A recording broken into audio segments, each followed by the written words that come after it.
নমস্কাৰ। আমাৰ যে মাকৈ ৰোৱাৰ কাৰণে মাটিত মানে সাৰ দিব ওলাইছোঁ। ইয়াত ইউৰিয়া, ছুপাৰ আৰু পটাছ আছে। গোটেইবিধ এনেকৈ মিহলি কৰি লৈ মোৰ মানুহজনে মানে সাৰ ছটিয়াই আছে। তাৰপিছত একবাৰ আৰু হাল মাৰি দিছে।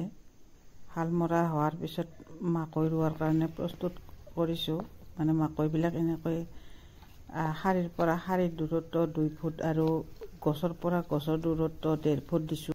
প্ৰতি বছৰৰ দৰে এইবাৰো মাকৈ লগাইছোঁ, যদিও আমি এইবাৰ কিন্তু দূৰত্বটো অলপ কমাই দিছোঁ। কাৰণ এইবাৰ আমি মিশ্ৰিত পদ্ধতিৰে লগা নাই, অকল মাকৈ দিছোঁ। যোৱা কেইবছৰ আমি মাজত বিন নাইবা ওলকবি দিছিলোঁ, এইবাৰ কিন্তু একো দিয়া নাই। মানে কি, ওলকবিৰ পুলি ৰুব হোৱা নাই আৰু বিনো দিব পাৰি, কিন্তু আমি নিদিলোঁ কাৰণ অলপ ছিঙিব অসুবিধা হয়। প্ৰতি বছৰে আমি আগতীয়াকৈ মাকৈ লগাওঁ, কিন্তু এইবাৰ অলপ দেৰি হ'ল কাৰণ বতৰ মাজে মাজে বৰষুণ পৰি থকাৰ কাৰণে অলপ অসুবিধা হৈ আছিল। আমাৰ ইতিমধ্যে মাকৈ ৰোৱা শেষ হ'ল আৰু মোৰ ভিডিঅ'টো ইমানেই আছিল।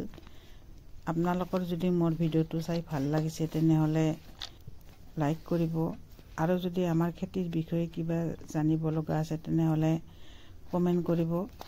পিছৰ ভিডিঅ'ত আপোনালোকক পুনৰ লগ পাম। ধন্যবাদ।